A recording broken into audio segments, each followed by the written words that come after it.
The Circle. Much like Life, a movie that brings together a great cast and you think it's going to be a good movie, and then it's not. The Circle. Is it as bad as Life? I'm going to start there. It's not as pointless as Life. I wasn't angry watching this like I was after Life. I didn't feel like it. Maybe it's because with The Circle, as you're watching it, at no point do you think this is going to be good. It's just all around not good, nothing really happening. Where in Life, there's hope during the movie, and without that hope, it makes watching The Circle a better experience. Plus, you could look at Emma Watson, I mean, come on.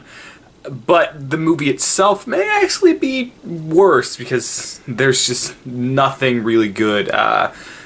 Maybe Tom Hanks is good as this businessman who is supposed to be evil just for the fact that he's a businessman. We'll get to that point in a minute. So it starts off Emma Watson doing just temp work as a call service agent, and then she gets a job where she gets to be a call service agent for basically Apple, because The Circle is basically Apple except more sinister supposedly.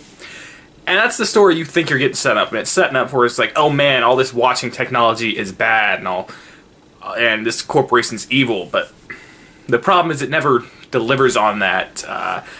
It sets up, hey man, technology's bad, and then instead it doubles down where the answer is more technology and more truth. And I guess it's supposed to be kind of a satire in that way, but the problem is it never sets up the corporation as evil until the climax.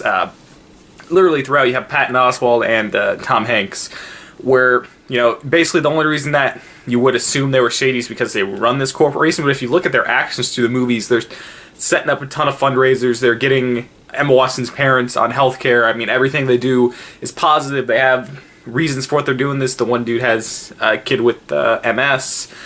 Patton Oswalt, we don't get as much information on his character, but everything that both these characters do seems to be positive. It touches on, hey, look, we're promoting politics with this person. You're like, oh man, that's an angle they're going to do to like show that they're evil, but never pays off on that. Nothing that's paid off that is set up to where this corporation is evil until the climax, where Tom Hanks delivered his best line. I won't ruin it if you do wind up watching this movie, but nothing even hints that they're evil besides the fact that it's like, yeah, you guys run a corporation, so you must be evil. And that's just not enough in this movie where you're showing me countless actions of these two heads of the company being good. And even though it's kind of like a culty vibe from The Circle, Emma Watson kind of buys into it, and besides the fact that like they're all about themselves, there doesn't really seem to be anything wrong with that. Except for the John Boyega character, who shows up in all of 3 scenes, and it's like, he sets up to where it's like, man, this company's doing shady stuff, man, and that's about it. That's literally every contribution. The first scene, he's like, oh man, don't be cynical and crazy like the rest of these people. And he also has wine in a bush for some reason.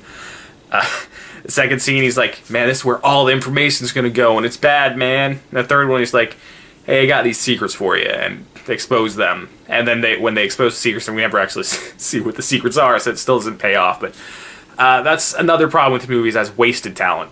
I mean, Patton Oswalt is barely in the movie.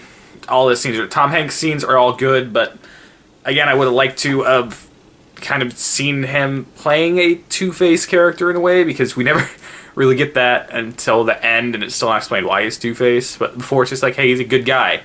And then Emma Watson is, I wouldn't say wasted. I mean, she has to basically carry the movie, but they didn't really give her character anything to do. She suffered from Mary Sue syndrome in a lot of ways.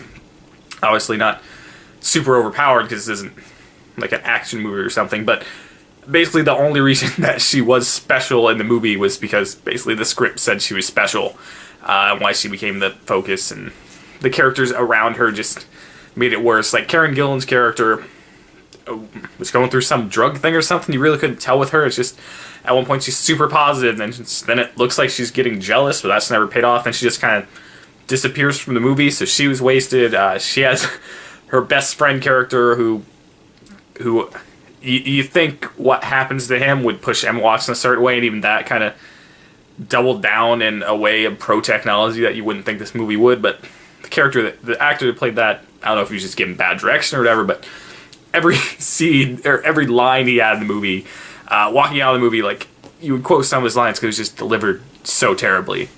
Hashtag death threats may. And I mean, him in the movie made it laughably good, but not like a good, and I don't think they were going for so bad it's good, so I don't think he definitely worked. And just like I said, the way that this movie, especially the advertising, sets up this anti-technology thing, and all the characters around Emma Watson herself, I'll go pro-technology in the end, and privacy being bad, which I hate that movies are...